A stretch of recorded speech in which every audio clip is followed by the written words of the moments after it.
দরকার নেই, বাড়িতে যখন প্র্যাকটিস করব তখন তুই এসে একটু করে দিয়ে যাস, এখন তো অনেক ব্যস্ততার মধ্যে রয়েছে। আর এই দিকে দেখুন, আমার ভাইটিকে যখনই ক্যামেরার মধ্যে দেখতে পাবেন না কেন শুধু নাচতে দেখবেন, আর ওই দিকে কাস্টমার কাছ থেকে পয়সা নেওয়া আর কাস্টমারকে কেকগুলো দেওয়া, এটাই হচ্ছে আমার ভাইয়ের কাজ।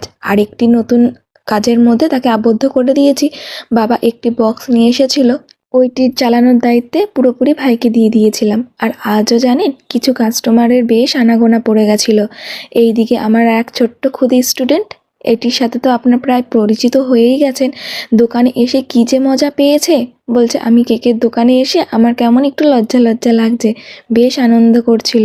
তারপরে সন্ধ্যা হতে না হতেই আরও কয়েকজন কাস্টমারের আনাগোনা বেড়ে গেছে। এইদিকে আমার ভাই কিন্তু সব দিক থেকেই আনন্দে আত্মহারা। আর ফাঁকে বোন এসে দেখি রেডি সেডি হয়ে দেখা দিতে এসেছে, সে আজ যাচ্ছে মেলায়। ও হ্যাঁ, আপনাদের সাথে তো শেয়ার করাই হয়নি, আমাদের এখানে বিভূতি মেলা শুরু হয়ে গেছে।